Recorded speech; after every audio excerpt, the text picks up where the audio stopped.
Okay, तो भाई सब लोग एक बार कमेंट करके मुझे बता दीजिए क्या आंसर वो लाइव हो चुके हैं। क्या बात है, काफी सारे लोग आ रहे हैं, जल्दी से मुझे एक बार कमेंट करके बताइए क्या आंसर वो लाइव है। आपको मेरी आवाज क्लियर है? फटाफट जल्दी बताइए।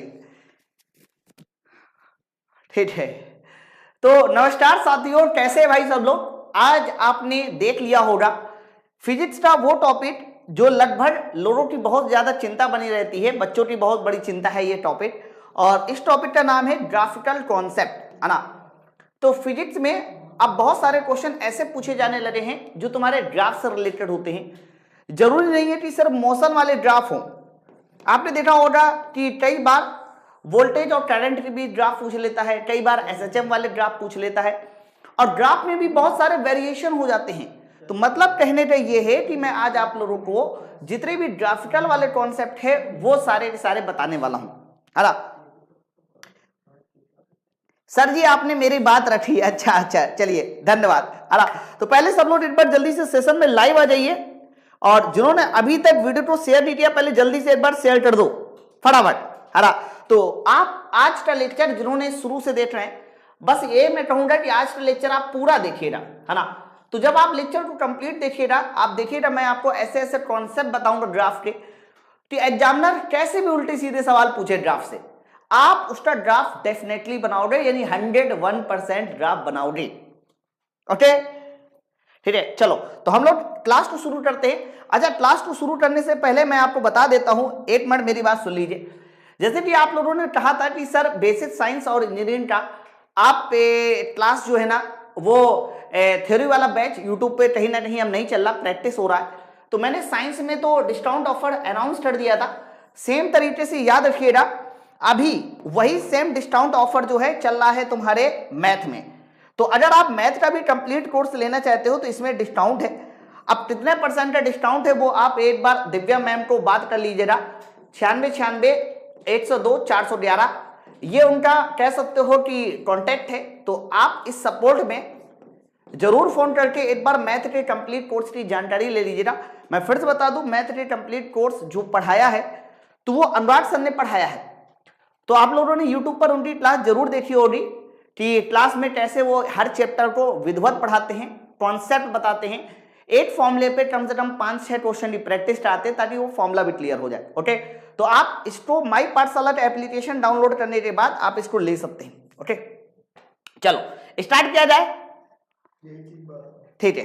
ओके चलो, तो अब हम लोग आज क्या पढ़ने वाले हैं दोस्त, आज हम लोग पढ़ने वाले हैं फिजिक्स के जितने भी ग्राफिकल कॉन्सेप्ट वाले प्रश्न होते हैं उनको।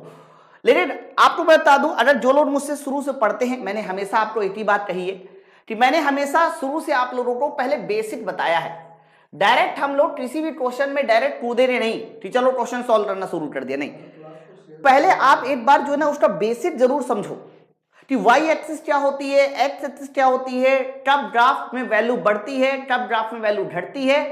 ये सारी चीजें अगर आपने नहीं सीखी तो फिर आप आगे क्वेश्चन को नहीं लगा सकते हो, है ना। तो पहले हम लोग इसको भी पढ़ेंगे।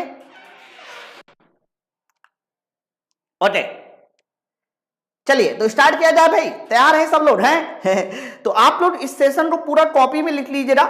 जिन्होंने अभी तक भी ग्राफ से डर लगता था, आज के बाद ग्राफ से डर नहीं लगेगा। चलो स्टार्ट करते हैं, है ना। तो पहले आपको बताएं, जब भी कभी हम लोग ग्राफ को पढ़ते हैं तो आपको कुछ बेसिक कॉन्सेप्ट है वो आपको पता होना चाहिए। कौन कौन से बेसिक कॉन्सेप्ट होते हैं वो मैं बताता हूं, है ना। तो आप लोग कॉन्सेप्ट नंबर 1 लिखेंगे। तो कॉन्सेप्ट नंबर 1 ये कहता है कि अगर मैंने यहां पर वाई एक्सिस और यदि यहां पर मैंने एक्स एक्सिस बनाया, वाई एक्सिस एक्स एक्सिस, तो फिजिक्स में जो ज्यादातर ग्राफ आपसे पूछे जाते हैं ना वो कौन कौन से ग्राफ होते हैं। तो पहला ग्राफ होता है कि सेंटर से जाने वाली एक स्ट्रेट लाइन, ये बहुत आता है। उसके बाद अगला जो ग्राफ आता है मेरे दोस्त वो सेंटर से जाने वाली इस तरीके से कर्व। एक और ग्राफ आता है सेंटर से जाने वाला ऐसा कर्व, है ना, सेंटर से जाने वाला ऐसा कर्व। सेम तरीके से ग्राफ और आता है ऊपर वाले बिंदु से जाने वाला ऐसा कर्व, है ना। तो ये जो मैंने 3 ग्राफ आप लोगों को बताए हैं ना, पहली बात तो ये आपको ये 3 ग्राफ का आइडिया होना चाहिए कि ये 3 ग्राफ किस इक्वेशन का फॉलो करते हैं, किस इक्वेशन को बनाते हैं, है ना। तो सुन लो बड़े ध्यान से, अगर मैं यहां पर कह दूं y डायरेक्टली प्रोपोर्शनल x, अगला है y बराबर ax प्लस बी, अगला है y directly proportional X square, और अगला है y directly proportional under root X. मैंने यहां पर देखिए आपके सामने देखो 4 टर्म लिखे हैं, है ना। ये पहला टर्म हो गया, ये दूसरा इक्वेशन, ये तीसरी, ये चौथी। तो तुम्हें सबसे पहले ये समझना पड़ेगा कि ये जो 4 मैंने इक्वेशन लिखी ये किस टर्म को रिप्रेजेंट करती है। अब आप ये ना कहना कि मैं गणित पढ़ा रहा हूं, मैं गणित नहीं पढ़ा रहा हूं। y directly proportional X square E बराबर हाफ एम वी स्क्वायर मिलेगा ना, है। t बराबर 2 पाई अंडर रूट एल बटे जी। सर v बराबर u प्लस ए टी, समझे ना सर, ये कहां मिलेगा, u बराबर एम जी एच। तो फिजिक्स में ये सब मिलता है आपको। ओके, तो सुनो, पहला देखो y डायरेक्टली प्रोपोर्शनल x, तो आप कह सकते हो कि y डायरेक्टली प्रोपोर्शनल x तो ये वाला बीच वाला होगा, क्योंकि ये एक स्ट्रेट लाइन है और कहां से गुजर रही है सर, ऑरिजिन से।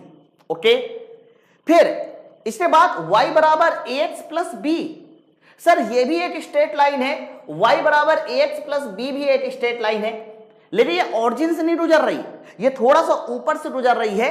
और अगर कोई पूछे कि कितना ऊपर से गुजर रही है, तो कहना उतना ही ऊपर से गुजर रही है जितना इसमें जुड़ा हुआ है, मतलब b ऊपर से गुजर रही है, कितने b।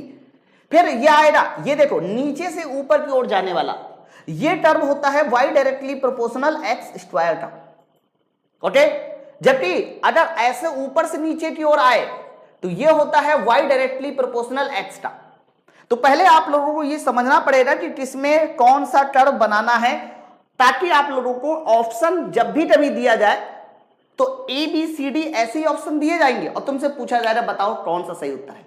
ओके, अब सुनो एक चीज और, ये जो y directly proportional X square है, नीचे से ऊपर उठा है, इसको पता है हम लोग क्या बोलते हैं सर, इसको बोलते हैं कि कर्व में जो y है वो पहले धीमे बढ़ रहा है, पहले धीमे बढ़ रहा है, पहले धीमे बढ़ रहा है और बाद में तेज, बाद में तेज।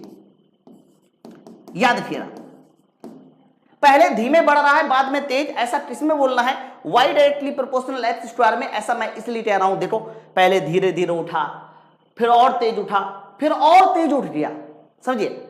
जबकि ऊपर वाले में पता क्या बोलना है, जबकि ऊपर वाले में जब भी कभी आपके सामने आए y directly proportional under root X, ये वाला पता है इसमें क्या बोलना, पहले तेज बढ़ा फिर धीमे। तो आप इसमें बोलोगे मेरे भाई, इसमें बोलोगे पहले तेज बढ़ा, पहले तेज बढ़ा बाद में धीमे, बाद में धीमे। बताओ यहां तक बात सबको क्लियर है? जल्दी से मुझे एक बार थम्स अप करके बताइए सर डिस्काउंट कब दोगे? अरे डिस्काउंट ऑफर हो चुका है ना, डिस्काउंट चल रहा है दोस्त, ठीक है, मैं बता देता हूं, है ना, हर्ष गुप्ता बताता हूं। पहले ये बताओ यहां तक बातें सबको क्लियर हो रही नहीं क्लियर हो रही, एक बार थम्स अप करके बताइए, बात सबको क्लियर है? मैं आज के लेक्चर में आपसे पूछता भी रहूंगा कि आपको समझ में आया कि नहीं आया, ठीक? चलो आगे देखिए, अब कॉन्सेप्ट नंबर 2 को सुनिए। तीसरा कॉन्सेप्ट नंबर 2 क्या है, यह भी बड़ा इंपॉर्टेंट कॉन्सेप्ट होता है, इसे भी सुनिए। देखो एक इक्वेशन तुम्हारे सामने हर बार ऐसी आएगी, y डायरेक्टली प्रोपोर्शनल 1/x, ये भी बहुत आएगा, y डायरेक्टली प्रोपोर्शनल 1/x, या फिर ये हो जाएगा कि y इंटू एक्स का गुणनफल कांस्टेंट। ध्यान रखना, मतलब अगर ये इनवर्सली प्रोपोर्शनल का कॉन्सेप्ट आता है कि y डायरेक्टली प्रोपोर्शनल हमारा 1/x है या y डायरेक्टली प्रोपोर्शनल x है, तो याद रखना इसका जो कर्व आता है वो इस तरीके से अति परवलय आता है। अब देखो सर 1 से 2 या 1 से 2 नहीं लिखना, डायरेक्ट ऐसे लिखिए, ऐसे ही, ये कर्व है। अब आप ये बताओ इस टर्म में क्या हो रहा है सर, इस टर्म में आप नीचे आ रहे हो, नीचे मतलब y घट रहा है, और आप राइट भी जा रहे हो, राइट भी जा रहे हो, मतलब x बढ़ रहा है। तो जब भी कभी एक चीज घटे दूसरी चीज बढ़े तो हमेशा ध्यान रखना इसी तरह का एक कर्व आता है घटता हुआ। ओके, धन्यवाद धन्यवाद धन्यवाद दोस्त, आज पूरा लेक्चर देखना, बहुत मजा आएगा। तो जब भी कभी देखना रखना ऐसा कुछ आए कि y डायरेक्टली प्रोपोर्शनल 1/x या y इंटू एक्स बराबर कांस्टेंट, तो भाई इस तरह से कर्व आता है। ओके, धन्यवाद धन्यवाद। एक बार थम्स अप करके बताइए ये वाला कर्व सबको समझ में आ गया नहीं आया, है ना? इसके बाद कॉन्सेप्ट नंबर 3, ये भी आपको याद रखना है। सुनो कॉन्सेप्ट नंबर 3 क्या है, सर कॉन्सेप्ट नंबर 3 ये रहता है कि y बराबर अगर ax माइनस bx स्क्वायर आता है, y बराबर ax माइनस क्या आता है bx स्क्वायर, जो कि हर बार आपको देखने को मिलेगा, देखिएगा हरा, तो y बराबर ax equal to ax minus bx square आता है। इसका क्या मतलब है, x बराबर 0 रखा जाए तो y 0, यानी टर्म तुम्हारा 0 से शुरू होगा, और माइनस एक्स स्क्वायर है, और जब भी कभी माइनस एक्स स्क्वायर हो तो एक पैराबोला आता है, एक पैराबोला आता है, वो भी डाउनवर्ड ओपनिंग पैराबोला, ऐसे है ना।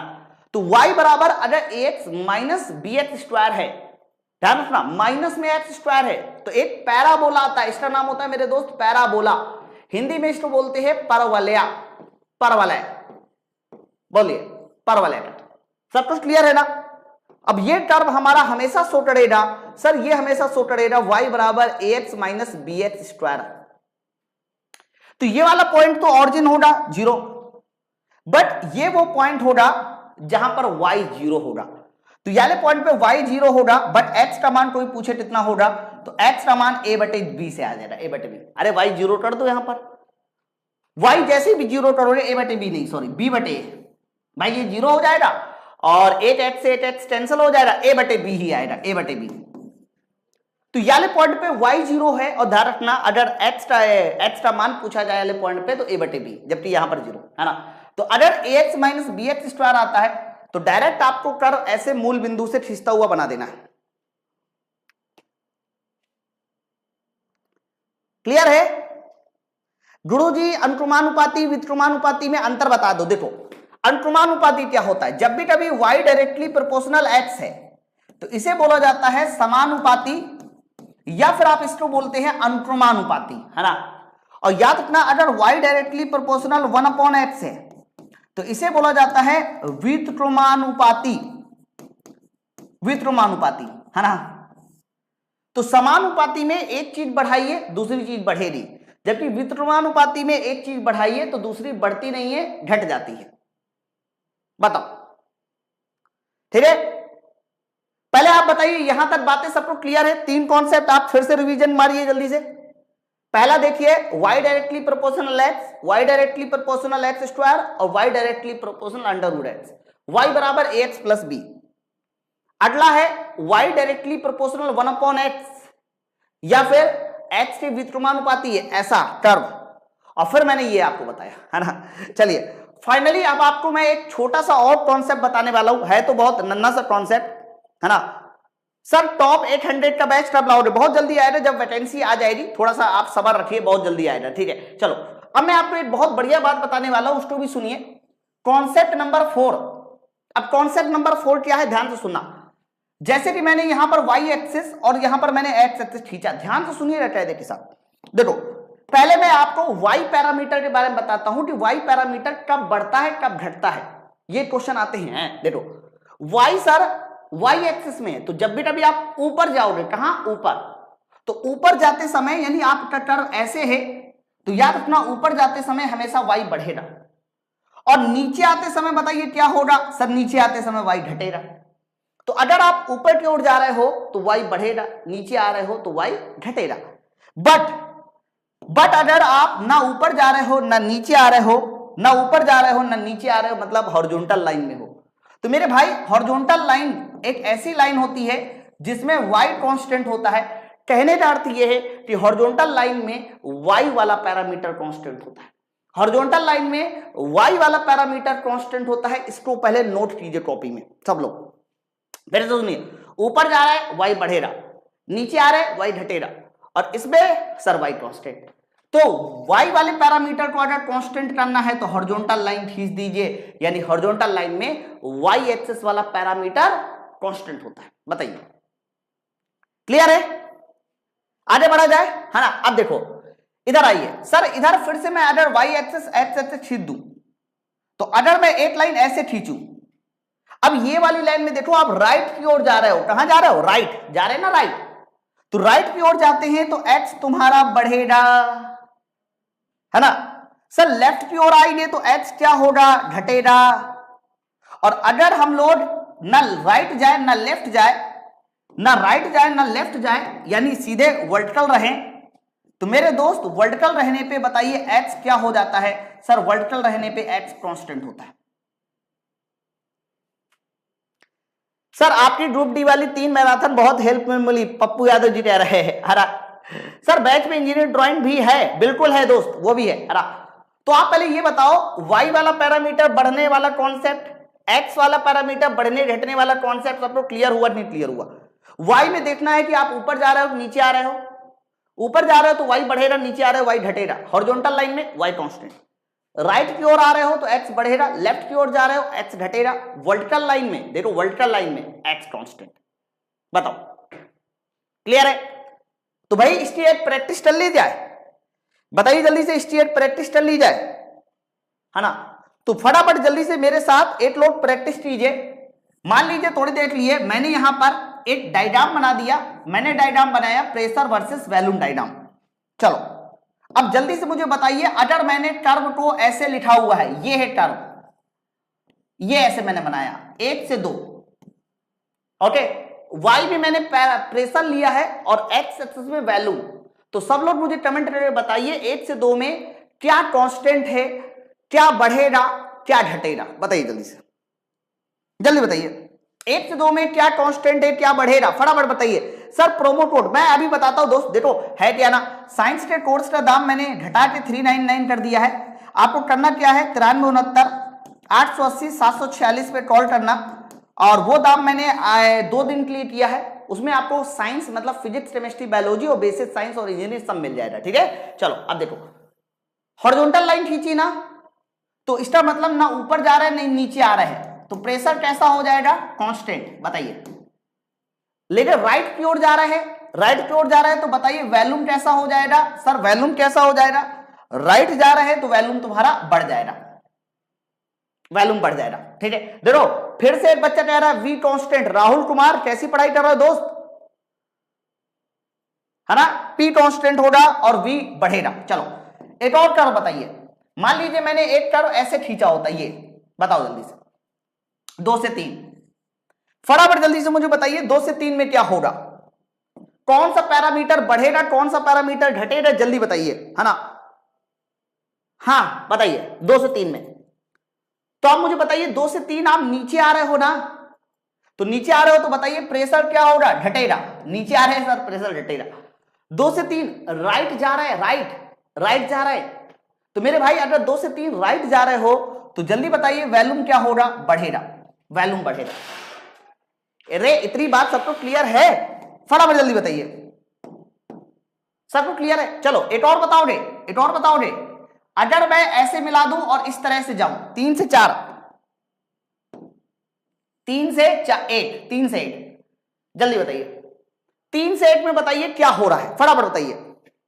हाँ तो ये बताना सीखिए। देखो मैं आपको, मेरा मानना ये है कि मैं डायरेक्ट कभी भी आपको क्वेश्चन में लाके नहीं खड़ा करूंगा, मैं कभी आपको जंग लड़ने के लिए शुरुआत में नहीं, अरे पहले तैयारी तो हो जाए ना, अरे समान हथियार तो रख लो अपने पास।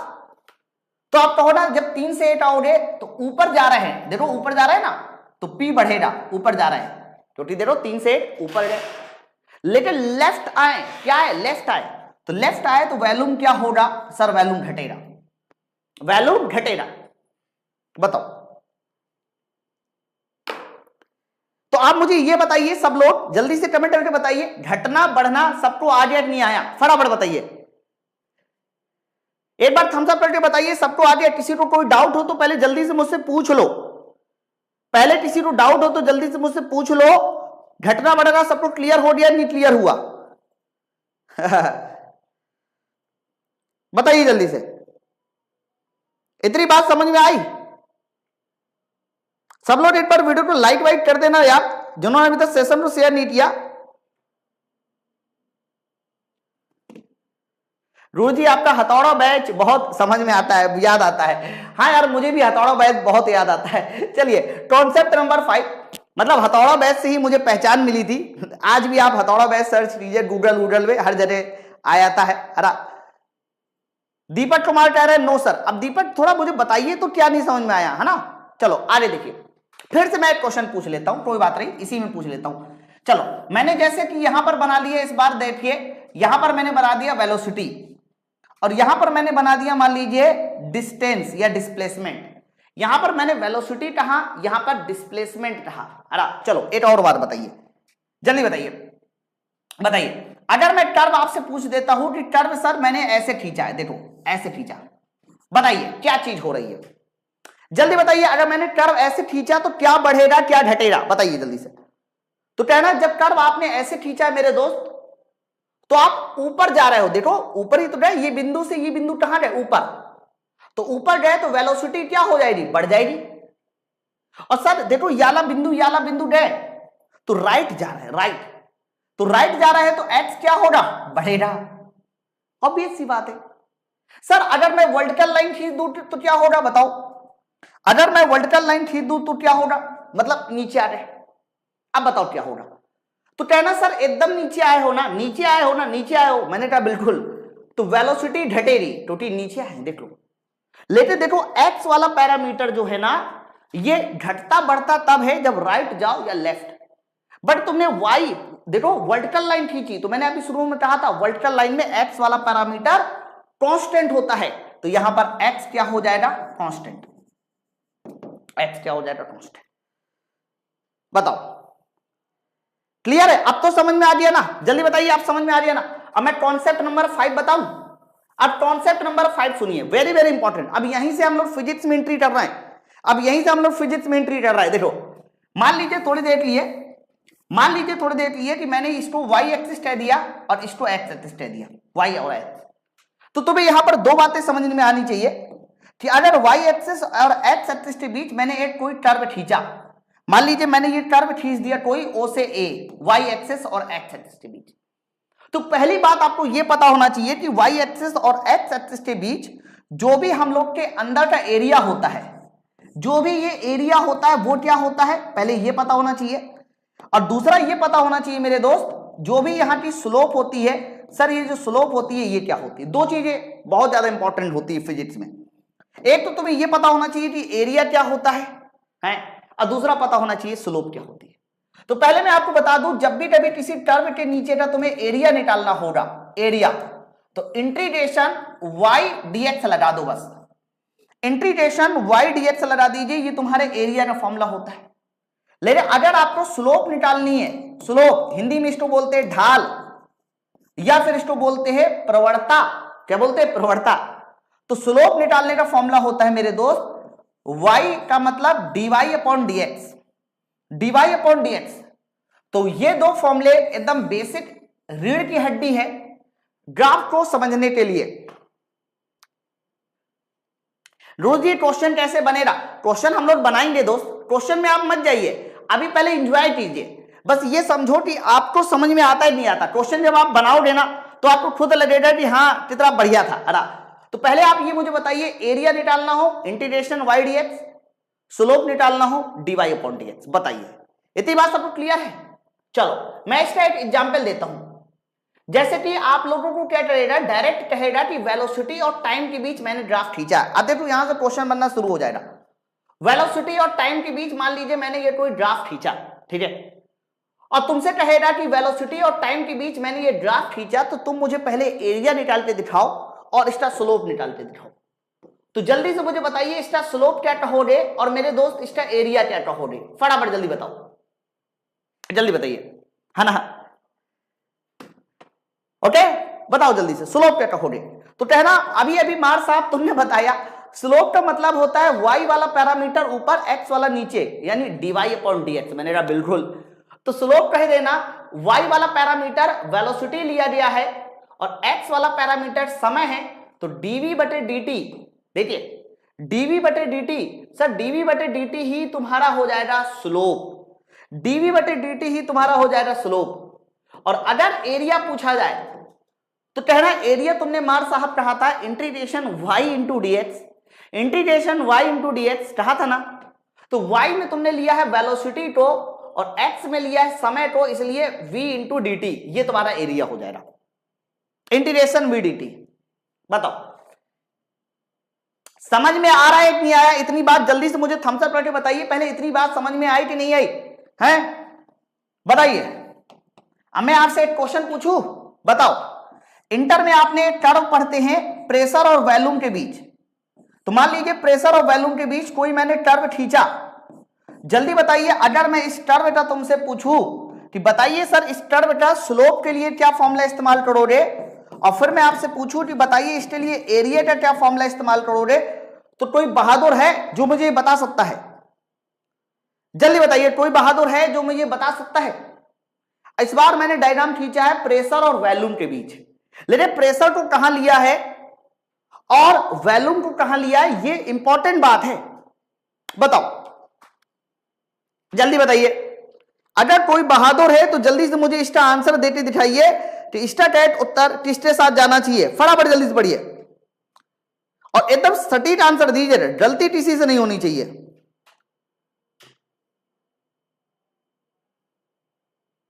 क्या बात है, ओके सर। जब तक क्वेश्चन मिलता है उस समय तक कॉन्सेप्ट भूल जाइए प्लीज सर, क्वेश्चन भी लेते, क्वेश्चन मिलेगा। मैं उन लोगों से हाथ जोड़ता हूं जो लोग मोबाइल को ऐसे रखकर अब बेड में लेटे लेटे देख रहे हैं, नहीं लेटे लेटे देख रहे हैं तो कृपया करके मोबाइल को मतलब मेरा वीडियो देखना बंद कर दो, सीधी बात है। अगर आप इसको लेक्चर को देख रहे हो तो पहले आपको क्या करना है, एकदम अलर्ट होकर बैठिए, कॉपी पेन लेके बैठिए और नोट कीजिए पहले, है ना। तो भाई मेरे स्लोप हो जाएगी तुम्हारी डीपी बटे डीवी स्लोप हो जाएगी, और एरिया जो हो जाएगा वो हो जाएगा इंटीग्रेशन पीडीवी। बताइए सबको क्लियर है ना? बिल्कुल। देखो रूपम रॉय कह रहे डीवी डी, अरे डी कहां है यहां पर, वही तो मैं सिखा रहा हूं कि integration y into d x, y में क्या है x में क्या है, dy upon D x, y में क्या है x में क्या है। इस बात का पहले समझो और फिर आंसर दीजिए, ठीक है। चलो इतनी बात सबको समझ आ देना। अच्छा, बहुत बच्चे बहुत देर से कह रहे थे, मैं फिर से बता दूं, अगर आप लोग को मेरा पढ़ाया हुआ समझ में आता है, मैं फिर से बता दूं, अभी ऑफर अनाउंस हुआ है physics, chemistry, biology, basic science और इंजीनियरिंग। अभी तक ये 499 में था, लेकिन चूंकि मैंने यूट्यूब पर थ्योरी कुछ दिनों के लिए बंद कर दी, प्रैक्टिस आ रहा था, इसलिए ये 399 में। कॉन्टैक्ट नंबर आपके सामने लिखा हुआ है 9369 या तो इस पे कॉल कर लीजिए या 966102 है ना। आपको करना क्या है, सबसे पहले माई पाठशाला का एप्लीकेशन डाउनलोड करना है, और विश्वास मानिए आप लोग जब फिजिक्स, केमिस्ट्री, बायोलॉजी और बेसिक साइंस इंजीनियरिंग पढ़ेंगे ना, उसके बाद आपको कभी किसी टीचर से पढ़ने की जरूरत नहीं पड़ेगी। विश्वास मानिए, मैंने ऑलरेडी फिजिक्स कम से कम 55 घंटे का रिकॉर्ड करके रखा है। ऐसा इसलिए क्योंकि एएलपी और टेक्नीशियन में सबसे ज्यादा जो क्वेश्चन आएंगे वो फिजिक्स के आएंगे। तो फिजिक्स का इतना स्टैंडर्ड मिलेगा जो आपने किसी के एप्लीकेशन पे भी नहीं पढ़ रखा होगा। ओके चलिए आगे बढ़ा जाए। ओके चलो, तो ये आप एक छोटी सी नोटिस से चलिए। अब यहां से देखिए हम लोग लीनियर मोशन में एंट्री करते हैं। अब हम लोग एंट्री करते हैं रेखीय गति से। अब देखो यहीं से क्वेश्चन बनना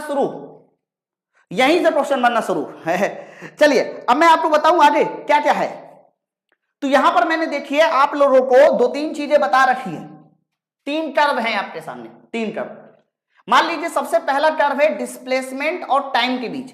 दोनों कुछ चीजें आपको मेरी सुननी पड़ेगी, मैं लिखूंगा नहीं। जैसे मैंने बोला डिस्प्लेसमेंट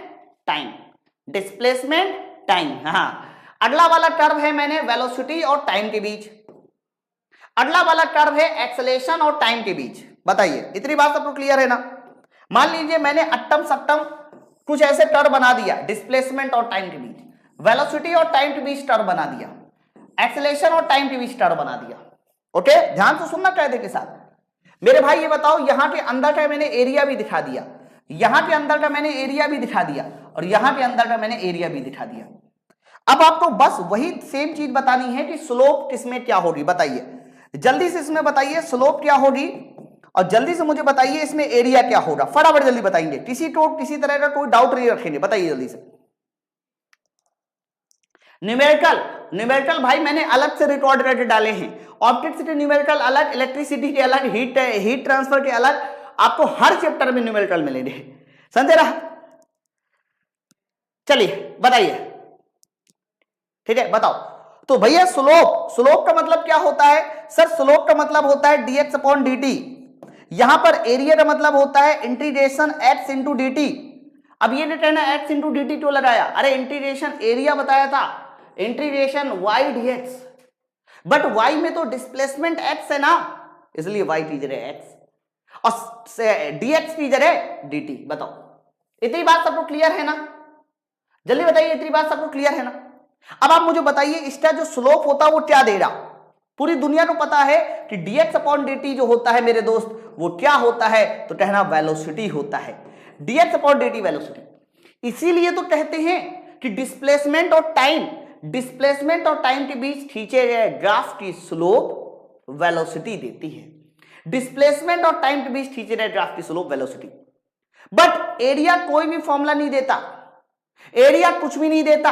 पता है क्यों? देखो मात्रक भी बनाए कीजिए। देखो x मतलब डिस्प्लेसमेंट, मात्रक मीटर, ध्यान सुनना। dt मतलब समय का मात्रक सेकेंड। तो मीटर इंटू सेकेंड क्या कुछ होता है? बताओ, मीटर इंटू सेकेंड कुछ होता है क्या? नहीं। देखो dx बटे dt मीटर पर सेकेंड, सर ये तो वेलोसिटी होती है। तो याद रखना डिस्प्लेसमेंट और टाइम के बीच जब भी कभी ग्राफ खींचा जाएगा तो इसका एरिया कुछ भी नहीं देता, इसलिए एरिया के बारे में तुमसे नहीं पूछा जाएगा। पूछा ही जाएगा डिस्प्लेसमेंट और टाइम के बीच स्लोप क्या देता है? वेलोसिटी देता है। बताओ, चलो इधर आइए। सर इसका बताइए स्लोप क्या होना चाहिए? जल्दी बताइए इसका स्लोप क्या होना चाहिए? फटाफट जल्दी बताइए इसका स्लोप क्या होना चाहिए, और जल्दी मुझे बताइए इसका एरिया क्या होना चाहिए। फटाफट बताइए, बताओ जल्दी से। इसका स्लोप क्या होना चाहिए, इसका एरिया क्या होना चाहिए? बताओ जल्दी से, है ना? सर ऐसा ऐप पर भी पढ़ा दिया करिए। अरे एप्लीकेशन पे भी इस तरह की वीडियो जाएंगे, आप परेशान मत हो। अरे यूट्यूब पे है तो ये एप्लीकेशन पे जाएगा मॉडिफाइड होके, परेशान मत होइए। अब देखिए स्लोप, सर स्लोप हो जाता है dy अपॉन dx, लेकिन v और t, तो स्लोप क्या हो जाएगा? dv बटे dt हो जाएगा ना। बट एरिया क्या हो जाएगा? तो सर एरिया हो जाएगा इंटीग्रेशन v dt। अब जल्दी बताइए दोनों क्या देते हैं? तो कहना dv बटे dt तो पूरी दुनिया जानती है, सर ये एक्सेलेरेशन होता है। मैंने कहा very good, acceleration. Sir integration v dt क्या होता है? मात्रक बैलेंस कीजिए, मात्रक। देखो वेलोसिटी का मात्रक मीटर पर सेकेंड, समय का मात्रक सेकेंड, मीटर पर सेकेंड इंटू सेकेंड। हाँ, मीटर पर सेकेंड इंटू सेकेंड क्या हो जाएगा? तो कहना सर ये सेकेंड से सेकेंड कैंसिल, मीटर, और मीटर का मतलब होता है डिस्प्लेसमेंट। बताइए क्लियर है ना? इधर आइए। सर इसका मुझे जल्दी बताइए स्लोप क्या होगा, और इसका मुझे बताइए एरिया क्या होगा। स्लोप क्या होगा, एरिया क्या होगा, फटाफट बताइए, है ना? जल्दी बताइए इसका स्लोप क्या होगा, एरिया क्या होगा। किसी को पता है? अरे तुम लोग तो समझ में आ रहा है नहीं आ रहा? जल्दी बताइए। एक बच्चा कह रहा साउंड नहीं आ रहा। भैया टारगेट जी अपने मोबाइल का साउंड बढ़ा लो यार, सारे बच्चे पढ़ रहे हैं। स्लोप क्या होगा? सर स्लोप होगा dA अपॉन dt। एरिया क्या होगा? तो इंटीग्रेशन y इंटू dx यानी a इंटू dt। चलो निकाला जाए। आप सुनो, a इंटू डी टी, समझ ध्यान से। a मतलब एक्सेलेरेशन, मीटर पर सेकेंड स्क्वायर, हाँ इंटू सेकेंड। तो मीटर पर second square into second, second से सेकेंड कैंसिल, मीटर पर सेकेंड। मीटर पर सेकेंड आया तो बताओ ये क्या हो जाएगा तुम्हारा? सर ये हो जाएगा वेलोसिटी। सर ये हो जाएगा वेलोसिटी। अरे समझे कि नहीं समझे हैं? चलो बताओ डी अपॉन डी टी क्या होता है? Sir D upon D T का जो मात्रक बनेगा वो मीटर पर सेकेंड स्क्वायर बटे सेकेंड, मीटर पर सेकेंड क्यूब। एक टर्म मैं और बताता हूं, मीटर पर सेकेंड क्यूब मात्रक होता है जड़ थीटा। किसका होता है? जड़ थीटा। आज के बाद एक और टर्म आपको याद रखना है, वो टर्म होता है जर्क, और जर्क का मतलब होता है एक्सेलेरेशन का परिवर्तन with respect to time. Delta A upon delta T, यानी ऊपर एक्सेलेरेशन नीचे समय, मात्रक होता है मीटर पर सेकेंड क्यूब, इसी को बोला जाता है जर्क। हिंदी में बोलते हैं हम लोग इसको झटका। ये याद कर लो, ठीक है? बोलो बात सबको क्लियर है ना? तो ये सब चीजें यहीं पर यूज आती है, ये सब चीजें यहीं पर यूज आती हैं, है ना? पहले आप मुझे जल्दी से बताइए आप लोग को क्या क्या याद करना है। मैं फिर से रिपीट करता हूं, कॉपी में लिखिएगा। डिस्प्लेसमेंट और टाइम के बीच खींचे गए ग्राफ की स्लोप वेलोसिटी देती है। वेलोसिटी और टाइम के बीच खींचे गए ग्राफ की slope acceleration. Area, displacement. Acceleration और टाइम के बीच खींचे गए ड्राफ्ट की स्लोप, जर्क, एरिया, वेलोसिटी। तो क्या कौन सी वैल्यू क्या देती है, अंदर का क्षेत्रफल क्या देता है, ढाल क्या देती है, ये तुम्हें पता होना चाहिए। ठीक है, बताओ एक बार थम्स अप करके बताइए, इतनी बात सबको क्लियर हो रही, नहीं क्लियर हुई, है ना। अब मैं आपको कुछ एग्जाम्पल देता हूं कि हम लोग मोशन में किस तरीके से ग्राफ बना सकते हैं। तो आप इसका केस नंबर 1 याद करिए, केस नंबर 1, ताकि आप लोगों को समझ में आए कि हाँ भाई ग्राफ बनाने कैसे। अरे देखो, पहला केस लिखा हुआ है कि जब पिंड की गति एक समान रूप से बढ़े, जब पिंड की गति एक समान रूप से बढ़े। ध्यान से सुनना, अगर पिंड की गति मेरे दोस्त एक समान रूप से बढ़ रही है, ध्यान से सुनना कायदे के साथ, तो मैं यहां पर खींच रहा हूं वेलोसिटी और टाइम के बीच ग्राफ। मान लीजिए पिंड की गति एक समान रूप से बढ़ रही है, कैसे बढ़ रही है, एक समान रूप से। तो दो पॉसिबिलिटी है कि मान लीजिए प्रारंभिक वेलोसिटी 0 हो और मान लीजिए प्रारंभिक वेलोसिटी 0 ना होके u हो, लेकिन बढ़ तो एक समान रूप से रही है ना। तो जब पिंड की गति एक समान रूप से बढ़ रही है, तो एक समान रूप का मतलब ये होता है कि जो गति है वो समय के एक पावर पे निर्भर कर रही है। कितनी पावर पे, एक पावर पे। एक पावर का मतलब ये होता है लीनियर। एक पावर का मतलब क्या होता है, लीनियर। और लीनियर का मतलब होता है मेरे दोस्त एक समान रूप से। तो प्रारंभिक वेलोसिटी 0 है तो ऐसा कर्व आ जाएगा, और अगर प्रारंभिक वेलोसिटी 0 नहीं है तो ऐसा आ जाएगा। बोलो, तो जब भी कभी पिंड की वेलोसिटी एक समान रूप से बढ़े, आपको ऐसा दोनों कर्व खींचना है। बताओ, बैक करिए, स्क्रीनशॉट लेना। अच्छा ठीक है, ये लीजिए, ओके ले लिया होगा, है ना। इतनी बात सबको क्लियर हो गई ना। तो जब भी कभी पिंड की वेलोसिटी एक समान रूप से बढ़े, ऐसा आपको कर्व बनाना है, और यही कर्व आता है, इसी को आपको पढ़ना है। ठीक है, चलो आगे देखिए। अगला क्या है, दूसरा केस, जब पिंड की गति एक समान रूप से घटे। केस नंबर 2, जब पिंड की गति एक समान रूप से घटे, तो मेरे भाई यहां पर वेलोसिटी कर दिया, यहां पर टाइम कर दिया, और कहा जा रहा है कि पिंड की गति एक समान रूप से घट रही है। तो प्रारंभिक वेलोसिटी को आप u मानो, कितना मानो, u। अब एक समान रूप से घट रही है ना, तो एक समान रूप से घटाते जाइए, घटाते जाइए, घटाते जाइए। जल्दी बताइए घटा के कितना हो जाएगा मेरे दोस्त, 0। अरे देख लो, पिंड की गति जब एक समान रूप से घटे तो ऐसा करवाएगा। मैं वेलोसिटी और टाइम के बीच ग्राफ खींच रहा हूं।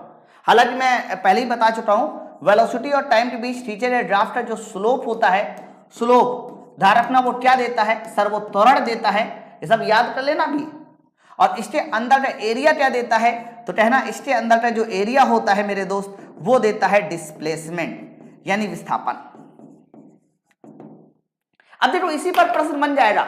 यहां पर मान लीजिए मैं 100 मीटर पर सेकेंड कर दूं, यहां पर जो समय का मान है, ऐसे समय का मान वो 10 सेकेंड लिख दूं, है। उसके बाद तुमसे एक्सेलरेशन या फिर डिस्प्लेसमेंट, इनमें से कुछ भी पूछ सकता हूं। तो तुम्हें ये आइडिया होना चाहिए कि क्या देता है। ओके, तो जल्दी पहले बताइए सबको बात क्लियर हुई नहीं क्लियर हुई। मैं देखो इस पर एक एग्जांपल भी आपको सॉल्व करा दूं कि कैसा एग्जांपल पूछा जाता है। मान लीजिए कल तो मैंने तुमसे कह दिया कि सर एक वेलोसिटी और टाइम के बीच ग्राफ दिया गया है, वेलोसिटी और टाइम के बीच, वेलोसिटी और टाइम के बीच ऐसा कुछ ग्राफ है मेरे भाई, ऐसा दिया गया। यहां पर वेलोसिटी लिखी हुई है 20 मीटर पर सेकेंड, और यहां पर जो समय लिखा हुआ है, समय लिखा हुआ है 10 सेकेंड, 10 सेकेंड।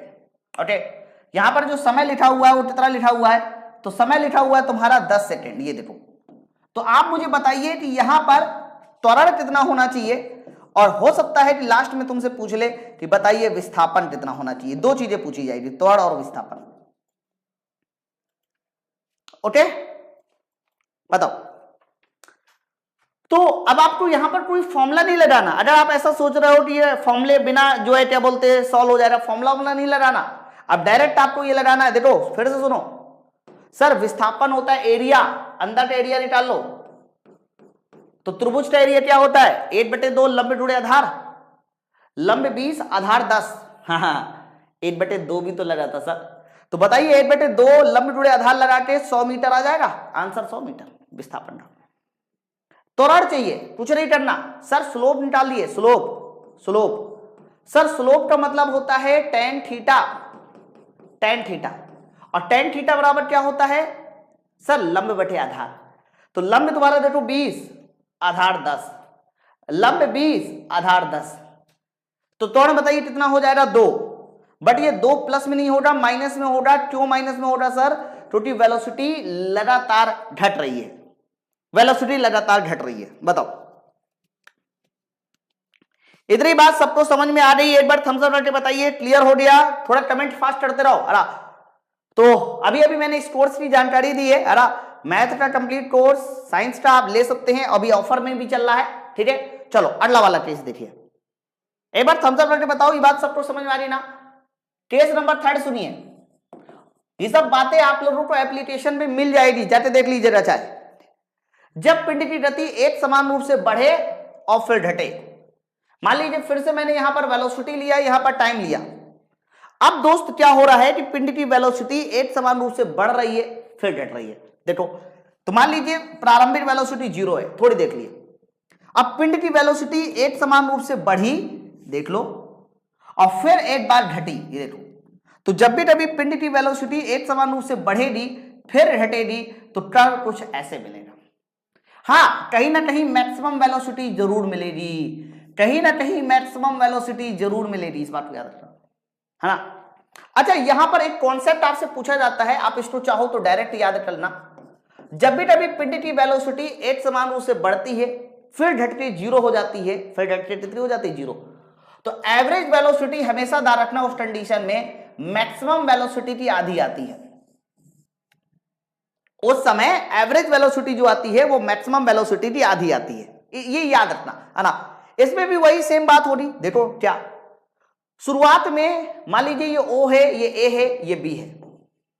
O से A वेलोसिटी बढ़ी, यानी यहां एक्सेलेरेशन हो रहा, यहां पर एक्सेलेरेशन हो रहा, अल्फा बराबर पॉजिटिव। A से B वेलोसिटी घटी, सर यहां रिटार्डेशन हो रहा, यानी बीटा बराबर नेगेटिव। कुल आपको डिस्प्लेसमेंट या दूरी चाहिए तो अंदर का एरिया निकाल देना, बस। बहुत आसान सी चीजें होती है। साइंस का कंप्लीट कोर्स बच्चे इस समय चल रहा है 399 में, फिजिक्स केमिस्ट्री बायोलॉजी। चलो अगला पार्ट देखिए, अगला पार्ट देखिए। ओके, चलो आगे बताया जाए। अभी अभी आपने लीनियर मोशन का कॉन्सेप्ट पढ़ा, अब मैं आपको वृत्तीय गति का कॉन्सेप्ट बताता हूं। वृत्तीय गति कुछ नहीं करना मेरे दोस्त, कुछ भी नहीं करना मेरे दोस्त, एकदम आसान है, एकदम आसान, एकदम आसान। देखो, जैसे लीनियर मोशन में तुमने डिस्प्लेसमेंट, वेलोसिटी और टाइम एक्सेलेरेशन पढ़ा था, डिस्प्लेसमेंट, वेलोसिटी और एक्सेलेरेशन पढ़ा था, उसी तरीके से सर्कुलर मोशन में थीटा यानी एंगुलर डिस्प्लेसमेंट, एंगुलर वेलोसिटी, कोणीय वेग और कोणीय त्वरण पढ़ना, अल्फा। ओके, चलो, तो आप लोग का पहला जो कर्व होगा रोटरी मोशन में, सर्कुलर मोशन में थीटा और टी के बीच होगा। दूसरा जो कर्व होगा वो ओमेगा और टी के बीच होगा मेरे दोस्त, और तीसरा जो कर्व होगा वो अल्फा और टी के बीच होगा, याद रखिएगा। ठीक है, तो जैसे लीनियर मोशन में विस्थापन, वेग और त्वरण था, उसी तरह से कोणीय विस्थापन, कोणीय वेग और कोणीय त्वरण। बताओ, ठीक है, इसको भी हम लोग फटाफट पढ़ लेते, किसी तरह का कोई हेडेक नहीं है। मान लीजिए यहां पर भी मैंने कोई कर्व खींचा, एरिया ले लिया, यहां पर मैंने कोई कर्व खींचा, एरिया ले लिया, और यहां पर भी मैंने कोई कर्व खींचा, एरिया ले लिया। दो चीजें, फिर से वही दो चीजें। कौन कौन सी दो चीजें? एक तो भाई ये बताओ इसकी स्लोप क्या होनी चाहिए, और दूसरा मुझे बताइए इसका एरिया क्या होना चाहिए। तो कहना स्लोप हो जाएगी sir D theta upon D T, और एरिया हो जाएगा integration theta into D T. बताओ, ये तो सबको पता है ना। तो आप मुझे जल्दी से बताइए एरिया और स्लोप इन दोनों में से क्या चीज क्या देगा? हाँ, जल्दी बताइए। अब आपको कुछ चीजें देखो पता होना चाहिए। थीटा का जो मात्रक होता है मेरे दोस्त वो रेडियन होता है, ओमेगा का जो मात्रक होता है वो रेडियन पर सेकेंड होता है, और एक्सेलेरेशन, कोणीय त्वरण अल्फा का मात्रक होता है रेडियन पर सेकेंड स्क्वायर। अभी तो बहुत छोटी छोटी चीजें है, अभी देखिएगा बहुत मजा आने वाला है। उसमें फिजिक्स पूरा होगा ना दोस्त, बिल्कुल पूरा है दोस्त, हरा। तो कोई मुझे बताए ना ये D theta upon D T क्या है? कटे नहीं है, एकदम आसान है। देखो, थीटा मतलब रेडियन, टी मतलब सेकेंड, तो रेडियन पर सेकेंड ओमेगा। इसका मतलब ये हुआ कि D theta upon D T sir कुछ और नहीं होगा, ये होगा कोणीय वेग। बोलिए सर ये radian into second, theta into T dt, radian second कुछ नहीं देता, रेडियन सेकेंड कुछ नहीं देता। सेम तरीके से इसमें बताइए, जल्दी बताइए इसमें क्या होगा, वही सेम चीज। दो चीजें तुम्हें निकालनी पड़ेगी। अब देखो ये ग्राफ किसके बीच है, ओमेगा और टी के बीच है, मतलब कोड़ी वेट और समय के बीच है। तो मेरे दोस्त इसमें भी आपको क्या करना पड़ेगा, सबसे पहले स्लोप बतानी पड़ेगी और फिर मेरे भाई बताना पड़ेगा एरिया। जल्दी बताइए स्लोप क्या होता है, D Y upon D X यानी D omega upon D T. देख लो एरिया क्या हो जाएगा, integration omega into D T. सब लोग कमेंट करके बताएंगे कि ये दोनों क्या होगा, फटाफट बताइए, जल्दी बताइए। सर साइंस का कोर्स कितने में है, साइंस का कोर्स आपको 399 में, और स्पेशली अगर किसी बच्चे को सिर्फ फिजिक्स पढ़नी है मुझसे तो वो 199 में, लेकिन कंप्लीट साइंस यानी फिजिक्स केमिस्ट्री बायोलॉजी वो पूरा का पूरा आप ले सकते हो मेरे दोस्त 399 में, है ना। और मैं विश्वास के साथ कहता हूं आपने केमिस्ट्री चलो पढ़ा होगा अच्छे से, बायोलॉजी अच्छे से पढ़ा होगा, लेकिन फिजिक्स का कंटेंट आपको इससे अच्छा नहीं मिलेगा, मैं विश्वास दावे के साथ कहता हूं। आप क्लास करके देखिए ना, देखो D omega upon D T क्या है, ऊपर रेडियन पर सेकेंड, नीचे सेकेंड, रेडियन पर सेकेंड स्क्वायर। सर रेडियन पर सेकेंड स्क्वायर क्या होता है, कोणीय त्वरण, है ना। देखो सेम तरीके से area omega into D T, radian पर सेकेंड इंटू सेकेंड, मात्रक मैं कर रहा हूं, हाँ रेडियन पर सेकेंड इंटू सेकेंड, रेडियन आ जाएगा सर, ये हो जाएगा तुम्हारा कोणीय विस्थापन। बताइए इतनी बात सबको क्लियर है कि नहीं क्लियर है, हैं? अब मैं आपको एक छोटी सी बात बताऊं, देखो देखो देखो देखो देखो ध्यान से सुनना जो मैं बता रहा हूं। जैसे मैंने आप लोगों को जब विस्थापन और समय के बीच ग्राफ खिंचाया था तो मैंने कहा था इसका स्लोप वेलोसिटी देता है, कहा था ना। फिर मैंने वेलोसिटी और टाइम के बीच ग्राफ खिंचाया तो स्लोप क्या देता है, एक्सेलरेशन, एरिया क्या देता है, डिस्प्लेसमेंट। बस इन्हीं चीजों को आपको उल्टा करके लिख देना है, यानी एंगुलर वेलोसिटी, एंगुलर एक्सेलरेशन, कोणीय विस्थापन, इन्हीं में देखो, ये देखो तो थीटा और टी के बीच D theta upon D T कोणीय वेग, कोणीय वेग और समय के बीच खींचा गया ग्राफ, स्लोप अगर निकाला जाए कोणीय त्वरण, एरिया निकाला जाए कोणीय विस्थापन। बस वो जो कोणीय वर्ड है ना बस वो बताना है। बताओ बात सबको क्लियर है ना। अब इसी तरह से अल्फा वाला देख लिया जाए, बताइए अल्फा का स्लोप क्या होगा, तो कहना इसका स्लोप हो जाएगा D omega D alpha upon D T. बताइए इसका एरिया क्या हो जाएगा, सर एरिया हो जाएगा अल्फा इंटू डी टी। मात्रक से निकालना सीखिए, मात्रक से, मात्रक से, मात्रक से, बिना मात्रक के नहीं। हाँ हाँ हाँ देखो तो सर अल्फा का मात्रक क्या होता है, कोणीय त्वरण का मात्रक होता है रेडियन पर second square into second into second, radian पर सेकेंड। हाँ और रेडियन पर सेकेंड इसका होता है सर कोणीय वेग का। इसका मतलब यह है कि इसका एरिया कोणीय वेग देगा, कोणीय वेग।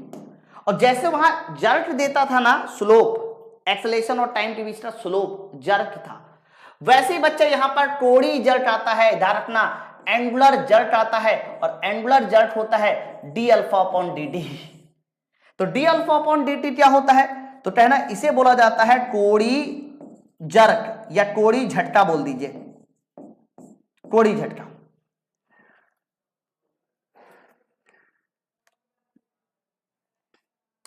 दोस्त जनरल साइंस ही मैं करा रहा हूं, क्या परेशान हो रहे हो, आपको ऐसा नहीं होगा कि कुछ ना मिले, ठीक है ओके।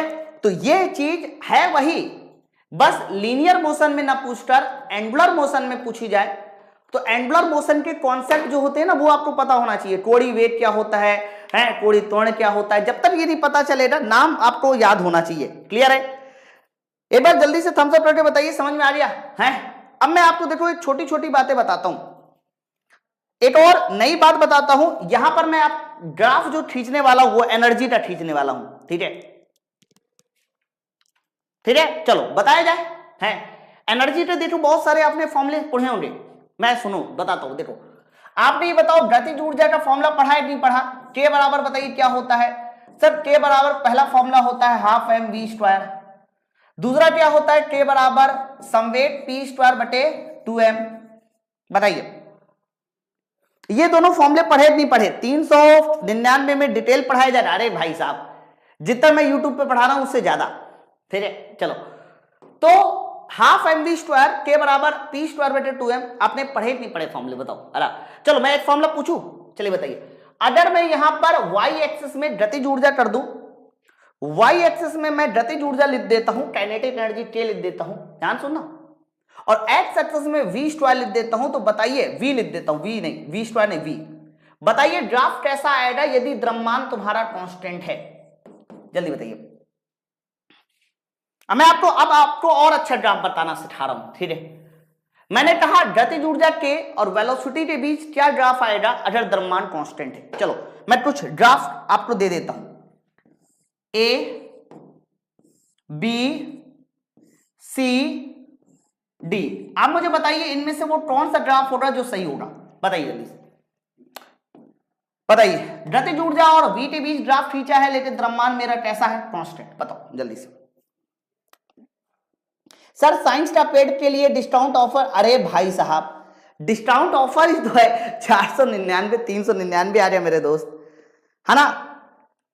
399 आ गया, आजिए कॉल कर लेना, मिल जाएगा। नाम बताइए जल्दी से, क्या इसका सही होना चाहिए? बताओ जल्दी से। तो आप कहना कि गतिज ऊर्जा के बराबर, देखो sir half M V square होता है। सर हाफ और एम कांस्टेंट है तो के डायरेक्टली प्रोपोर्शनल आ गया वी स्क्वायर। बताइए इतनी बात समझ में आई? फिर आप ये देखो कि वाई एक्सिस में क्या लिया गया है और एक्स एक्सिस में क्या लिया गया है। तो वाई एक्सिस में लिया गया है के को, तो वाई के की जगह वाई कर दो, और एक्स एक्सिस में लिया गया देखो वी को, तो एक्स एक्सिस में वी लिखा गया है तो वी की जगह एक्स कर दो तो ये एक्स स्क्वायर आ जाएगा। Y directly proportional X square. बताओ Y directly proportional X square. ना भाई भारती सैनिक आप गलत कर दिए। पहली वाली स्लाइड याद करो, देखो आप लोग इधर उधर मत भटको, कॉपी में नोट कर लो। ये देखो मैंने पहली स्लाइड में बताया था, ये टर्म दिखाई दे रहा है, Y directly proportional X square, ये ठीक है ना? तो अपने कॉन्सेप्ट को इतना तगड़ा रखिए ना कि कोई भी माइटा लाल ना आपको हिला ना पाए, मैं पहले बता दूं। चलो अब बताइए जल्दी से आंसर क्या होना चाहिए, फटाफट बताइए। तो कहना अगर y directly proportional X square है तो स्ट्रेट लाइन तो होगा नहीं, और C वाला तब आता है जब y directly proportional under root X होता है ना? तो बताइए इसका जो सही आंसर जाएगा वो किसके साथ जाएगा? तो आप कह सकते हो कि इस टर्म का जो सही आंसर जाएगा मेरे दोस्त वो इसके साथ जाएगा, ये इसका सही आंसर होगा। बताओ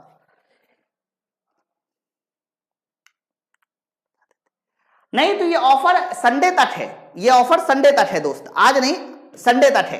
ठीक है, मतलब आज अनाउंस हुआ है लेकिन ऑफर चलेगा संडे तक। ठीक है, चलो पहला वाला बताइए, सब कुछ क्लियर हो गया।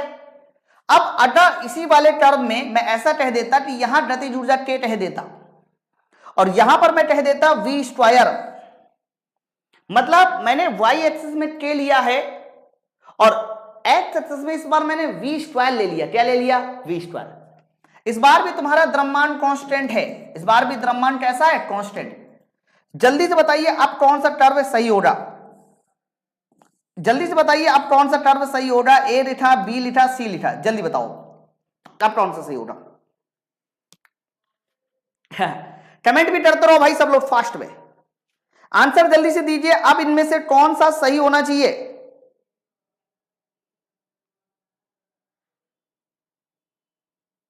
बताओ, कोई आंसर दे पाएगा, है ना? तो कहना मार साहब ऊपर वाले में के और वी के बीच खींचा गया था, नीचे वाले में के और वी स्क्वायर के बीच खींचा गया। दोनों में अंतर क्या है? अंतर है मेरे भाई, अंतर यही है। यही तो आपके प्रश्न में आएगा तो आप गलती कर दोगे। अभी भी देखो जैसे कि राहुल कुमार कह रहे ए, नहीं राहुल जी ऐसा नहीं है। देखो मैं बताऊं, संबंध होता है के डायरेक्टली प्रोपोर्शनल वी स्क्वायर होता है ना? क्लियर? सर आपने वाई एक्सिस में के लिया, वाई एक्सिस में के लिया तो इसका मतलब के की जगह वाई कर दो। फिर बताओ एक्स एक्सिस में क्या लिया है? सर इस बार एक्स एक्सिस में वी स्क्वायर लिया है। देखो क्या लिया है? वी स्क्वायर लिया। देख रहे? तो वी स्क्वायर एक्स एक्सिस में लिया गया, पूरा का पूरा वी स्क्वायर लिया गया। समझो बात को। हाँ तो मेरे भाई अगर पूरा वी स्क्वायर लिया गया है तो वी स्क्वायर की जगह एक्स कर दो। संबंध क्या आया? रिलेशन क्या आया? सर रिलेशन आया वाई डायरेक्टली प्रोपोर्शनल एक्स। और मेरे दोस्त मैंने अभी अभी बताया आप लोगों को y डायरेक्टली प्रोपोर्शनल, बताइए x कैसा आता है sir, y directly proportional x ऐसा आता है। ये इसका आंसर सही होगा, ये इसका आंसर सही होगा। उसमें फिजिक्स, केमिस्ट्री, बायोलॉजी के साथ साथ बेसिक साइंस और इंजीनियरिंग भी मिलेगा मेरे दोस्त, एक और ले लेना है बेसिक साइंस और इंजीनियरिंग, ठीक है। तो पहले आप बताइए ऊपर वाले और नीचे वाले टर्म में डिफरेंस तुम लोगों को समझ में आया नहीं आया? डिफरेंस बड़ा जरूरी है समझना, ठीक है। चलो एक और मुझे बताइए, अगर मैं यहां गतिज ऊर्जा और द्रव्यमान के बीच खींचूं और लिख दूं कि वेलोसिटी कांस्टेंट है, वेलोसिटी कांस्टेंट है, और मैंने कह दिया कि यहां पर v और गतिज ऊर्जा द्रव्यमान के बीच वेलोसिटी कांस्टेंट है, तो आप मुझे बताइए इनमें से कौन सा उत्तर सही होना चाहिए? बताइए जल्दी से, मैं नाम भी लिख देता हूं कर बेटे, ए बी सी, बताइए जल्दी से कौन सा उत्तर सही होगा? आंसर दीजिए, बताओ जल्दी बताइए कौन सा उत्तर सही होगा। तो ये तो बड़ा आसान सा सवाल है कि सर जो भी गतिज ऊर्जा k होती है वो डायरेक्टली प्रोपोर्शनल m होता है, क्यों? क्योंकि वेलोसिटी कांस्टेंट है भाई, half m v square around है, तो v कांस्टेंट, तो k डायरेक्टली प्रोपोर्शनल है मेरे भाई। अगर k डायरेक्टली प्रोपोर्शनल है तो फिर ये देखो कि y एक्सिस में क्या लिया गया है, x एक्सिस में क्या लिया गया, तो y एक्सिस में लिया गया है, देखो मेरे भाई y मतलब k, और x एक्सिस में सिर्फ द्रव्यमान है, तो द्रव्यमान की जगह x कर दो, द्रव्यमान की जगह x कर दो, तो इसका जो उत्तर जाएगा वो तुम्हारा b के साथ जाएगा। बताओ समझ में आया कि नहीं आया? यही सब एग्जाम में आएंगे, है ना। चलो अब मैं जो आपको अगला वाला प्रश्न पूछ रहा हूं, जिसने इस क्वेश्चन का सही आंसर दिया, जिसने इस क्वेश्चन का सही आंसर दिया उसे 100 रुपए का इनाम। यहां पर मैंने k लिखा, यहां पर 1/m लिखा, यहां पर k लिखा, यहां 1, और इस बार मैंने फिर से कह दिया वेलोसिटी कांस्टेंट है, वेलोसिटी कांस्टेंट है। आप मुझे बताइए कि इन तीन टर्म में से कौन सा सही होना चाहिए? ए बी सी के साथ 100 रुपए का इनाम।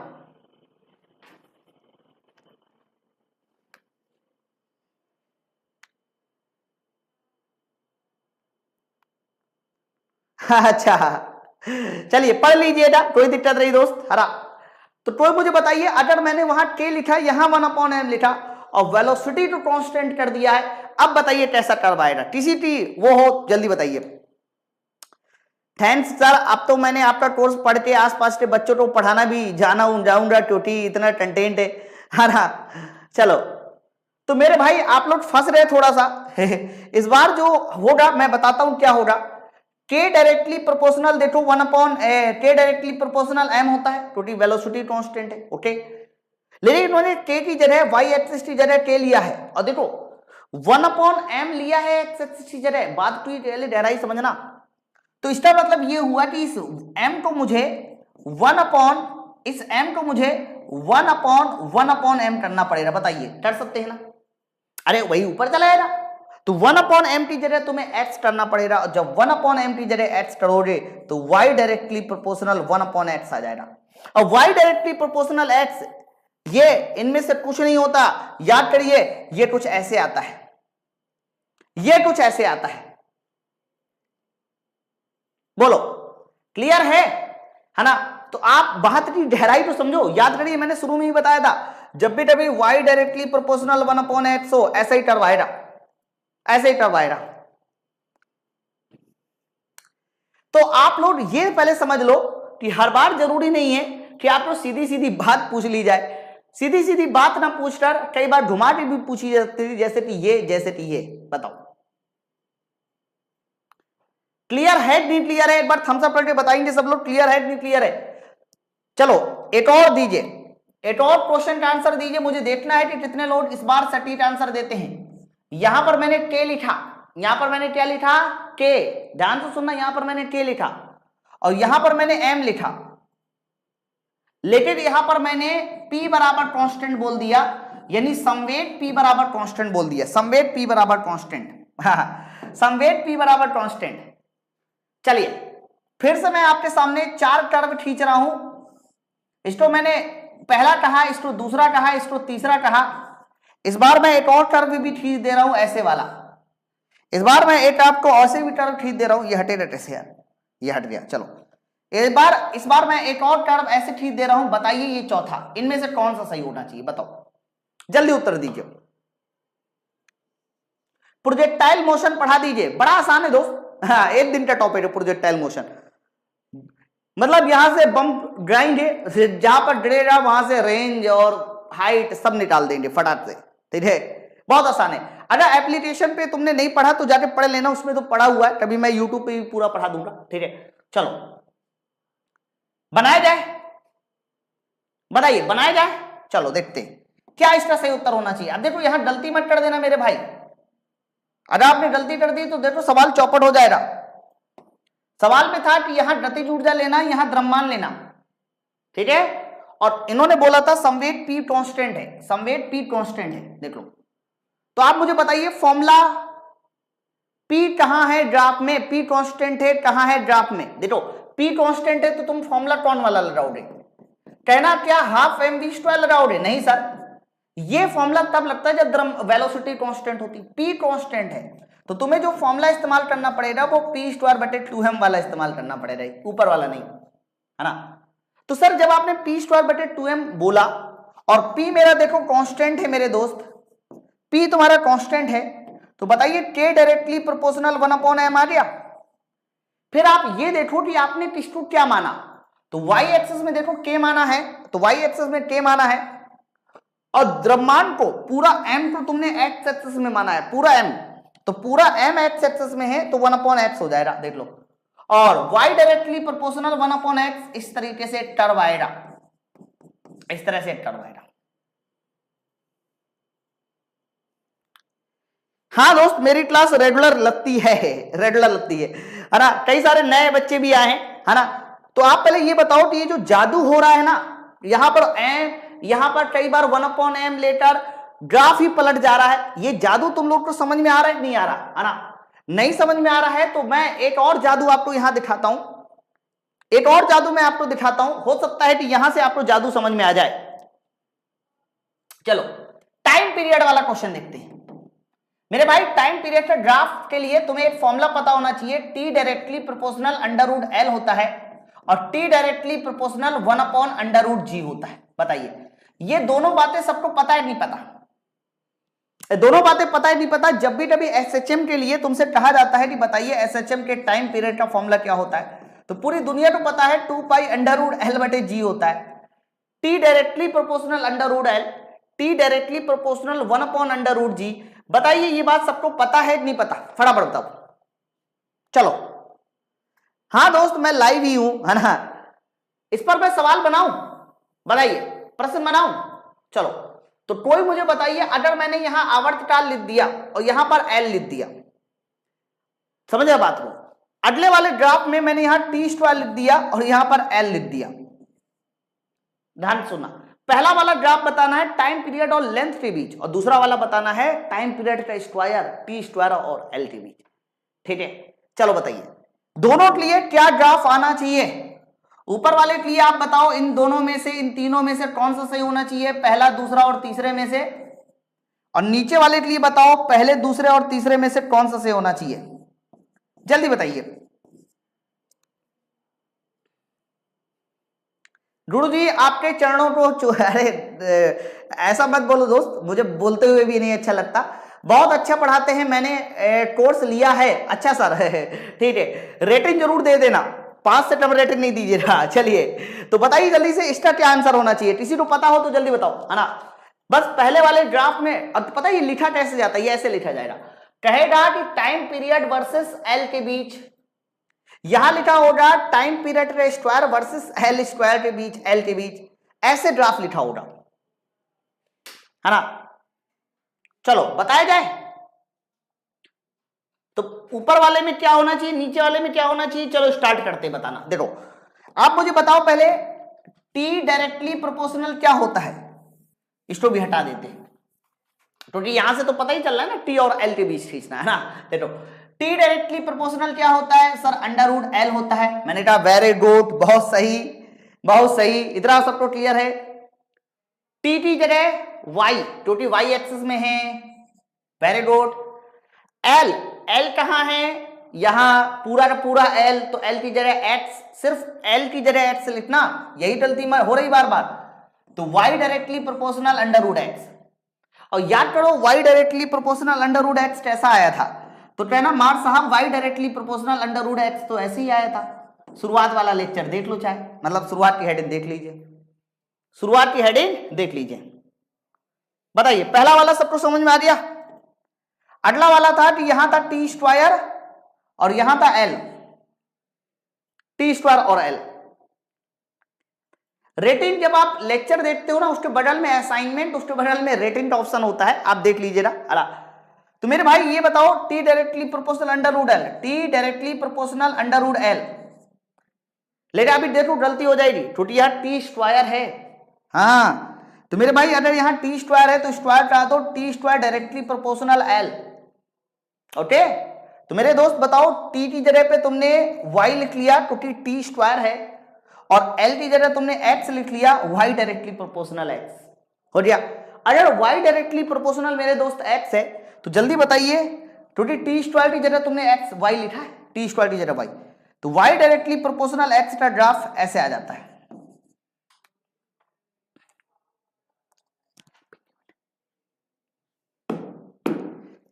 अरे बोलो भाई, समझ में आया कि नहीं आया ये बात? फटाफट जल्दी बताइए, किसी बच्चे को कोई डाउट हो तो जल्दी बताइए, समझ में आया यहां तक? हाँ, थोड़ा एक बार सेशन तो शेयर भी करते रहो यार, मैं बोलता नहीं हूं लेकिन आप शेयर नहीं करते हो। चलिए अगर मैं अगला वाला ग्राफ खींच दूं T directly proportional under root G के साथ, और अगला वाला ग्राफ खींच दूं T directly proportional 1 under root G के साथ, जल्दी बताइए ये दोनों ग्राफ कैसे खींचेंगे? एएलपी की न्यू वैकेंसी अंकित कुमार आएगी, आप परेशान मत होइए दोस्त, है ना, बहुत जल्द आएगी। चलो बताइए जल्दी से, इनके आंसर दीजिए। तो भाई मेरे एक ग्राफ है T directly proportional under root G, तो आप एक बात बताओ जरा, अभी अभी आपने सर बार साहब बताया T directly proportional 1 under root G होता है भाई, टी बराबर 2 पाई अंडर रूट एल बटे जी। तो आप बताइए टी की जगह कितना लिखना है? वाई लिखना है, और सिर्फ अंडर रूट जी है। हाँ तो सिर्फ अंडर रूट जी की जगह तुम एक्स लिख दो, तो अंडर रूट जी की जगह एक्स देख लो, Y directly proportional under root X, और Y directly proportional under root X आ गया मेरे दोस्त 1/x, तो ये ऐसे आ जाएगा, इसका कर्व ऐसे आ जाएगा, इसका कर्व ऐसे आ जाएगा। सेम सिचुएशन यहां पर भी है, तो आप यहां पर देखिए, यहां पर हमने क्या किया है, आपको पता है कि T directly proportional 1 under root G होता है ना, तो टी की जगह तुमने देखो y, और देखो 1 अंडर रूट एक्स लिया है एक्स एक्सिस में, तो 1 अंडर रूट एक्स की जगह 1 अंडर रूट जी, 1 अंडर रूट जी की जगह एक्स कर दो, तो y डायरेक्टली प्रोपोर्शनल एक्स, और y डायरेक्टली प्रोपोर्शनल एक्स देखिए इस तरह से एक स्ट्रेट लाइन आ जाता है। बताओ सर आपकी बुक अभी नहीं आई मार्केट में, अभी नहीं आई दोस्त, तो पहले थम्स अप करके बताइए बात सबको क्लियर हो रही क्लियर हो, एक बार जल्दी बताओ, है ना। तो हम लोग टाइम पीरियड वाला कॉन्सेप्ट पढ़ चुके, बीच में अभी एक और कॉन्सेप्ट पूछा था फोर्स और वर्क का, उसको भी समझ लेते हैं, उसको भी समझ लेते हैं। एक डायग्राम तुमसे पूछा जाता है बल और एक्स के बीच, फोर्स और एक्स के बीच, है ना, फोर्स और एक्स, और एक डायग्राम तुमसे पूछा जाता है फोर्स और टाइम के बीच, ये दो ग्राफ और आते हैं, बल और समय के बीच, बल और विस्थापन के बीच, ठीक है। चलिए इनको समझा जाए, तो मेरे भाई अगर मैं बल और विस्थापन के बीच कोई ग्राफ खींचता हूं, मान लीजिए मैंने ये ग्राफ खींचा बल और विस्थापन के बीच, तो तुमसे यहां पर एक छोटा सा पॉइंट पूछा जाता है कि बताइए इसके अंदर का एरिया क्या होता है, इसके अंदर का एरिया क्या। तो मैंने बताया जब भी कभी आपको एरिया निकालना हुआ करे तो एरिया निकालने का एक ही कॉन्सेप्ट होता है, इंटीग्रेशन y dx, लेकिन y में f है और x में तुम्हारा dx, y dx, देखो होता है ना, होता है नहीं होता। अब आप बताओ y dx क्या होता है? सर f मतलब फोर्स और dx मतलब metre, force into metre, Newton metre. हाँ सर न्यूटन मीटर तो वर्क डन होता है, सर न्यूटन मीटर तो क्या होता है सर, वर्क डन होता है। देख लो कॉपी में नोट कीजिएगा, बल और विस्थापन के बीच खींचे गए ग्राफ का क्षेत्रफल बल और विस्थापन के बीच खींचे गए ड्राफ्ट का क्षेत्रफल वर्क डन देता है, यानी कार्य देता है। ठीक है, इधर आइए, बल और ये क्या आ गया सर, ये आ गया समय, बल और समय। तो चलो बल और समय के बीच भी हम लोग एक ड्राफ्ट खींच लेते हैं और इसके अंदर का एरिया निकालते हैं। मेरे भाई अगर मैं इसके अंदर का एरिया निकालूं तो integration F into D T इस बार लगाना पड़ेगा। इंटीग्रेशन एफ इंटू क्या लगाना पड़ेगा, डी टी। बताओ तो sir F into D T क्या होता है, मैं बताता हूं, सुनो ध्यान से, सुनो ध्यान से। देखो एफ मतलब न्यूटन और dt मतलब सेकेंड। dt मतलब क्या होता है, second, Newton second, Newton second, Newton second बताओ क्या होता है। तो कहना न्यूटन सेकेंड जो है सर वो इंपल्स का मात्रक होता है, आवेग का, है ना। तो न्यूटन सेकेंड आप कॉपी में जरूर लिखिएगा, न्यूटन सेकेंड किसका मात्रक होता है, इंपल्स का। तो बल और समय के बीच खींचे गए ड्राफ्ट का क्षेत्रफल आवेग देता है, जबकि बल और विस्थापन के बीच खींचे गए ड्राफ्ट का क्षेत्रफल आपको वर्क डन देता है। बताओ समझ में आ रहा है, एक बार थम्स अप करके बता दीजिए सबको क्लियर हो रहा है नहीं हो रही बातें, फटाफट जल्दी बताइए। वो उसका टाइटल सही कर दिया था, टाइटल ठीक है।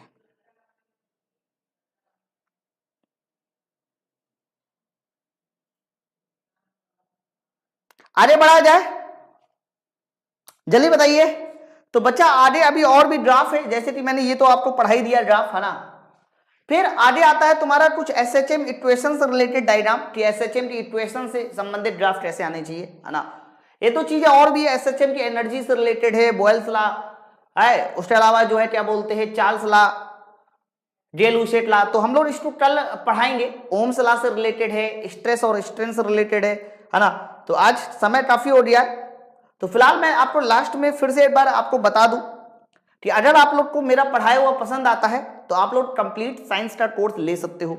मैं फिर से बता दूं अभी ऑफर चल रहा है, फिजिक्स केमिस्ट्री बायोलॉजी और बेसिक साइंस और इंजीनियरिंग जो लोग एएलपी तैयारी करते हैं तो उनको ये भी है, लेकिन जो लोग अन्य किसी एग्जाम की तैयारी करते हैं, चाहे वो आरआरबी जेई हो या फिर हमारा कह सकते हो कि एसएससी का कोई एग्जाम हो, आप फिजिक्स केमिस्ट्री बायोलॉजी का कोर्स कंप्लीट ले सकते हैं। इस समय ऑफर में चल रहा है, 399 में कंप्लीट है।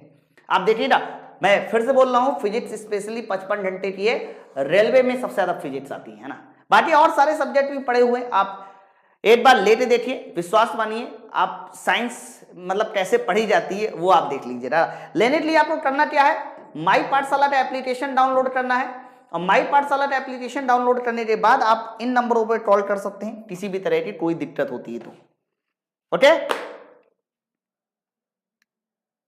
ठीक है। गुरुजी पेड कोर्स और यूट्यूब में पढ़ने में कितना अंतर होता है? अंतर तो भाई काफी होता है। देखो हम लोग यूट्यूब पे चीजें शुरू तो करते हैं लेकिन खत्म करते नहीं करते, इस बात की शायद कोई गारंटी नहीं होती, क्योंकि बीच बीच में कई बार अब देखो 44 बच्चे 50 बच्चे देख रहे हैं, जबकि ऐसा कंटेंट आप सर्च करके देख लीजिए अगर मिल जाए तो हम लोगों को भी कई बार ना उस चीज का ध्यान रखना पड़ता है, और जो लोग बच्चे पहले से एडमिशन ले चुके होते हैं उनका भी ध्यान रखना पड़ता है। कहीं ऐसा ना हो कि भाई हम लोगों का भी उनके साथ प्रॉमिस होता है उन बच्चों के साथ कि भाई जो चीज हम पेड में पढ़ा रहे हैं उसका कुछ हिस्सा जो है ना हम यूट्यूब पे कभी नहीं पढ़ाएंगे, मतलब कभी नहीं पढ़ाएंगे। तो थोड़ा बहुत डिफरेंस तो रहता है मेरे दोस्त। सर बायो का पूरा करा दीजिए सिलेबस। हाँ, बायो के 2-3 चैप्टर छूटे हुए हैं, वो मेंडल्स लॉ छूटा हुआ है और 1-2 चीजें और छूटी हुई है, वो भी बहुत जल्दी पूरी हो जाएगी, है ना। चलिए फिलहाल आप सब लोग इस वीडियो में मुझे कमेंट करके जरूर बता देना कि आपको ये क्लास कैसी लगी। वैसे अभी थे बहुत सारे कॉन्सेप्ट मेरे पास, लेकिन मैं किसी और दिन उसको लाकर आपको कंप्लीट जरूर करा दूंगा ताकि ये ड्राफ्ट का जो लेक्चर है ना वो फिनिश हो जाए, है ना। जैसे कि मैंने बताया कि अभी मुझे उस तरह के सवाल चर्चा बहुत करनी थी यार, ये इस तरह के सवाल बहुत आते हैं।